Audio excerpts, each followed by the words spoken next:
भगवान परशुराम के जीवन से जुड़ी रोचक बातें। हिंदू पंचांग के अनुसार वैशाख मास के शुक्ल पक्ष की तृतीया तिथि को भगवान परशुराम की जयंती मनाई जाती है। धार्मिक ग्रंथों में बताया गया है कि इसी दिन भगवान विष्णु के अवतार परशुराम का जन्म हुआ था। यहाँ हम भगवान परशुराम से जुड़ी कुछ रोचक बातें प्रस्तुत कर रहे हैं। भीष्म को नहीं कर सके पराजित। महाभारत के अनुसार भीष्म ने भगवान परशुराम से अस्त्र शस्त्र की विद्या प्राप्त की थी। एक बार काशी में हो रहे स्वयंवर में भीष्म ने काशीराज की 3 पुत्रियों को उठाया, जिनमें अंबा भी थी। जब अंबा ने भीष्म से कहा कि उसने मन ही मन किसी अन्य को अपना पति मान लिया है, तो भीष्म ने उसे छोड़ दिया।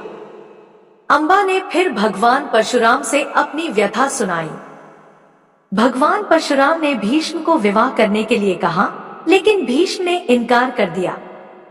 इसके बाद दोनों में भीषण युद्ध हुआ, लेकिन अंततः भगवान परशुराम ने अस्त्र रखना छोड़ दिया और न कोई हार हुई न कोई जीत। भगवान परशुराम का जन्म।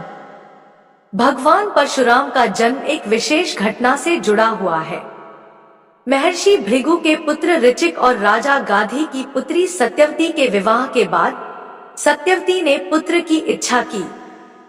महर्षि भृगु ने उन्हें 2 फल दिए और कहा कि ये फल सही तरीके से खाने से पुत्र प्राप्त होगा। लेकिन सत्यवती और उनकी मां ने गलती से गलत वृक्ष का आलिंगन किया। इसके परिणाम स्वरूप सत्यवती का पुत्र परशुराम क्षत्रिय गुणों वाला और उनकी माता का पुत्र ब्राह्मण स्वभाव का हुआ। श्री कृष्ण के प्रस्ताव का समर्थन। महाभारत के युद्ध से पहले जब श्री कृष्ण ने संधि का प्रस्ताव दिया था, भगवान परशुराम भी उस सभा में उपस्थित थे। उन्होंने धृतराष्ट्र से श्री कृष्ण की बात मानने की सलाह दी थी। श्री राम से कोई विवाद नहीं हुआ। गोस्वामी तुलसीदास की श्री रामचरितमानस में यह वर्णन है कि जब भगवान श्री राम ने शिव धनुष तोड़ा, तो भगवान परशुराम आए थे और उन्होंने श्री राम से विवाद किया। वहीं वाल्मीकि रामायण के अनुसार श्री राम ने श्री गणेश के धनुष पर बाण चढ़ाया, जिससे परशुराम को श्री राम के दिव्य स्वरूप का ज्ञान हुआ और वे वहां से चले गए। माता का वध। भगवान परशुराम ने एक बार अपनी मां रेणुका का वध किया था। जब रेणुका ने संयोगवश राजा चित्ररथ को देखा तो उनके मन में विकार उत्पन्न हो गया।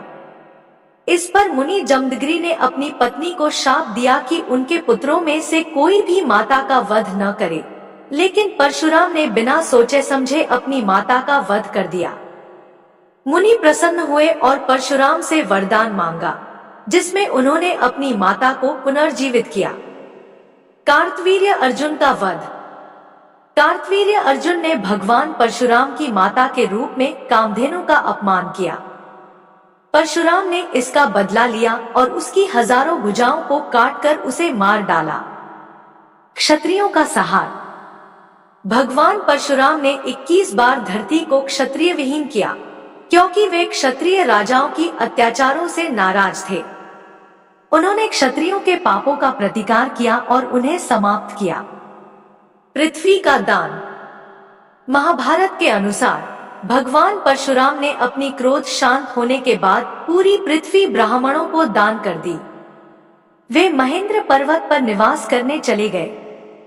कर्ण को श्राप।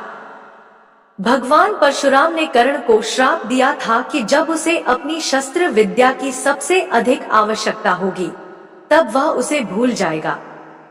यह श्राप कर्ण के लिए मृत्यु का कारण बना। राम से परशुराम बनने की कहानी। बाल्यकाल में परशुराम को राम के नाम से पुकारा जाता था। जब राम ने धनुर्विद्या प्राप्त की, तो उन्होंने भगवान शिव से फरसा परशु प्राप्त किया, जिसके बाद उनका नाम परशुराम पड़ा। श्री गणेश का एक दांत टूटा। परशुराम ने एक बार श्री गणेश से क्रोधित होकर फरसे से वार किया, जिससे उनका एक दांत टूट गया। यही कारण है कि श्री गणेश को एकदंत कहा जाता है। परशुराम के भाइयों के नाम। परशुराम के 3 बड़े भाई थे, रुक्मवान, सुषेणवसु और विश्वावसु, और परशुराम चौथे थे। अमर परशुराम। हिंदू धर्म में भगवान परशुराम को अमर माना गया है।